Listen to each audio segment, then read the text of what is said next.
Sir, আমার নাম professor Shetty. আমি পেশায় একজন ইঞ্জিনিয়ার। এছাড়া আমি শিক্ষকতাও করে থাকি। আল্লাহর রহমতে অঙ্কে আমার মাথা খুব ভালো। প্রথমেই আমি আপনার জ্ঞানের প্রশংসা করছি। প্রার্থনা করে আল্লাহ যেন আপনাকে দীর্ঘায়ু করেন। আর এখানকার সব মুসলিমকে ধন্যবাদ জানাই আমাকে প্রশ্ন করার সুযোগ দেওয়ার জন্য। স্যার, আমি ভগবদ গীতা পড়েছি, আমি রামায়ণ পড়েছি। যেহেতু আমি হিন্দু, আমি মাঝে মধ্যে মন্দিরেও যাই। তবে আমার ভগ্নিপতি একজন মুসলিম, তার কোরআনটা নিয়ে আমি 2 বার পড়েছি। এখানে দেখলাম যে আপনারা কোরআনের কথাগুলো মেনে চলছেন। আমি নামাজের দোয়াগুলো অনুবাদ করেছি। দয়াময় পরম দয়ালু আল্লাহর নামে শুরু করছি, যিনি এই বিশ্বের সৃষ্টিকর্তা ও রক্ষাকর্তা, কর্মফল দিবসের মালিক। আমি এভাবেই 10 বার, 15 বার, 20 বার পড়ি। তখন আমি সময়ের কথা না ভেবে ঈশ্বরের প্রার্থনা করি, আর এটা আমার খুব ভাল লাগে। আমার আয়ের উৎসটা নিয়ে আমার একটা প্রশ্ন আছে। যেহেতু আমি অঙ্কে ভালো, তাই স্টক মার্কেটে নিয়েও অ্যানালাইসিস করি। এফএনও মার্কেটও খুব ভালো বুঝি, ফিউচার অ্যান্ড অপশন। আমি জানি না মানুষ স্টক মার্কেট কতটা বোঝে। যেহেতু আমি অনেক হিসাব করে ইনভেস্ট করি, তাই সবসময় আমার কিছু লাভ থাকে। মাসে শেষ বেশ ভালো করি। এটাও একটা অঙ্কের খেলা, যেটা সব মানুষ বোঝে না। এভাবে আয় করার অনুমতি কি আছে? গত 3 বছর এটা নিয়ে ভাবছি। আমি চাইলে স্টক মার্কেটে অনেক টাকা আয় করতে পারি, তবে আমি হারাম আয় চাই না। এটা নিষিদ্ধ হলে আমি আর কখনো এটা করব না। তাহলে আমি শুধুমাত্র শিক্ষকতাই করে যাব।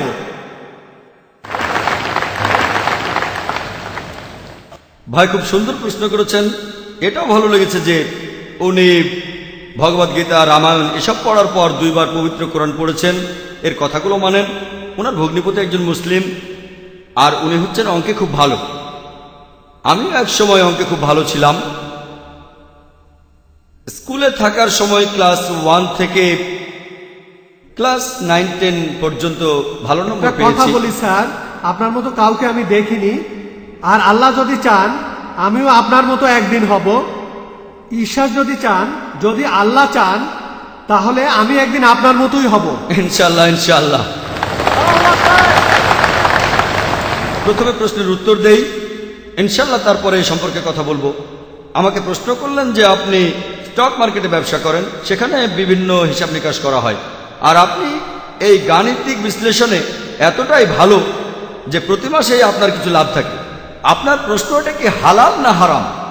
স্টক মার্কেটের কথা যদি বলতে হয়, স্টক মার্কেট এটা হারাম না, হারাম না। আপনি যে স্টক নিয়ে ব্যবসা করছেন সেটা ইসলাম ধর্মের নিয়ম অনুযায়ী হতে হবে। ইসলাম ধর্মে যেটা হারাম সেটা হচ্ছে রিবা, অর্থাৎ সুদ। পবিত্র কোরআনে সব মিলিয়ে 8 জায়গায় বলা হয়েছে। আল্লাহ তাআলা বলছেন রিবা হচ্ছে হারাম। সূরা ইমরানের 130 নম্বর আয়াতে উল্লেখ করা হয়েছে, সূরা নিসার 161 নম্বর আয়াতে আছে, সূরা বাকারার 275 নম্বর আয়াতে 3 বার বলা হয়েছে, সূরা বাকারার 276 নম্বর আয়াতে, এছাড়াও সূরা বাকারার 278 নম্বর আয়াতে আছে। বলা হয়েছে তোমরা আল্লাহকে ভয় করো আর সুদের বকেয়াটা ছেড়ে দাও। তোমরা যদি সুদের বকেয়াটা ছেড়ে না দাও, সূরা বাকারার 279 নম্বর আয়াতে আল্লাহ বলছে আল্লাহ ও তার রাসূলের সাথে যুদ্ধের প্রস্তুতি নাও, আল্লাহ ও তার রাসূল। তাহলে সুদের কারবার করা হারাম। তবে শেয়ার মার্কেট, এখানে ইসলামের কিছুটা নিয়ম মেনে চলা হয়, সেখানে লাভ বা ক্ষতি হতে পারে। শেয়ার মার্কেটে ব্যাংক থেকে লোন দেওয়ার ব্যাপারে আমরা তখন অংশীদার হই, কারণ ব্যাংকিং সিস্টেমে ধনী লোক আরো ধনী হয়, গরিব মানুষ আরো গরিব। এভাবে সমাজে নতুন কালচার দেখা, যেমন মেয়েদের টিজ করা, তারপর বিভিন্ন জুয়ার আখড়া, মদ খাওয়ার বার। ইসলামের নিয়মটা আলাদা, ইসলাম ধর্মে একটু আলাদা।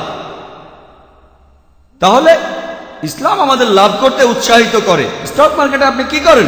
শেয়ার কেনেন। এভাবে আপনি সেই কোম্পানির সদস্য হয়ে গেলেন, হোক 1%, 10%, 0.1%, 0.01%। তাহলে ব্যবসায় লাভ বা ক্ষতি ইসলামে এটার অনুমতি আছে।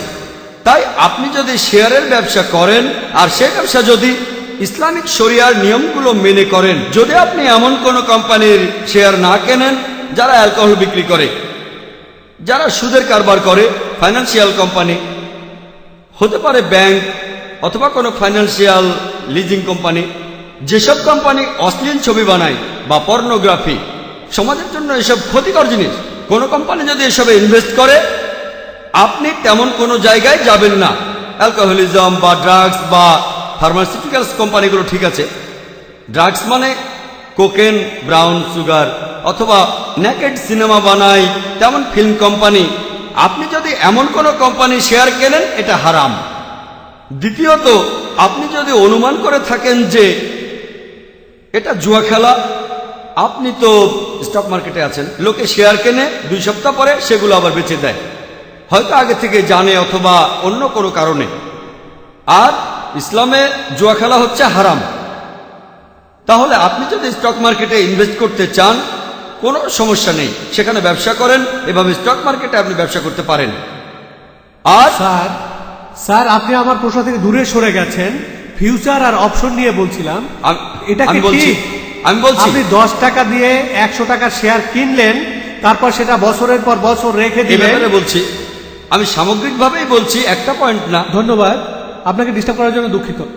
এবারে ফিউচার অপশন নিয়ে বলছি যে আপনি কিছু শেয়ার কিনে ভবিষ্যতের জন্য রেখে দিলেন, এরপরে সেই শেয়ার থেকে কিছুটা রেখে বেচে দিলেন। আমি জানি আপনি বেচতে পারেন, কিছু অংশ রাখতেও পারেন, তারপর আবার কিছু শেয়ার কিনতে পারেন, সেটাও বেচতে পারেন, আমি এটা জানি। আমি হয়তো আপনার মতো এক্সপার্ট না, তবে এ নিয়ে বলতে পারবো। ভবিষ্যতের কথা যদি বলেন, এটার অনুমতি নেই, এটা হারাম। মার্জিন ট্রেডিং, যেটা দেখবেন রিয়েল এস্টেট ব্যবসায়, আপনি 10%-এ কিনলেন, সেটার দাম বেড়ে গেল, কারণ কোনো ফ্ল্যাট কিনতে গেলে টাকা দেবেন কিস্তিতে, কিস্তির মেয়াদ 2 বছর, এখন 10% দিলেন, পরে 20%, তারপর দাম বাড়লো, আপনি বেচে দিলেন, ঠিক আছে। শেয়ারের ক্ষেত্রে এমনটা হয় না, স্টকের ক্ষেত্রে এমনটা হয় না। এক্ষেত্রে জিনিসটা আপনার হাতে নেই, আপনি আংশিক টাকা দিয়েছেন, তারপর অন্য কেউ আপনার পেছনে আসলো, এটা যদি পড়ে যায়, তাই হেজ ফান্ড থাকে, হেজিং জানেন, হেজ ফান্ড থাকে। ইসলামে এইসব জিনিসের অনুমতি নেই। তবে পিওর স্টক, যদি সেটাই আপনার ব্যবসা হয়ে থাকে, সেটা ইসলামিক হলে অনুমতি আছে। আর এই কারণেই শীঘ্রই ইনশাল্লাহ ইনশাল্লাহ আর মাত্র কয়েক মাসের মধ্যে ইনশাল্লাহ আমরা ইন্ডিয়ায় একটা ইসলামিক ইনভেস্টমেন্ট ফান্ড চালু করব ইনশাল্লাহ। সেখানে আমরা সবাইকে সুযোগ দিতে চাই, কারণ অনেক মুসলিমই জানে যে রিবা হারাম বা সুদ হারাম, কিন্তু তাদের সামনে কোনো উপায় নেই।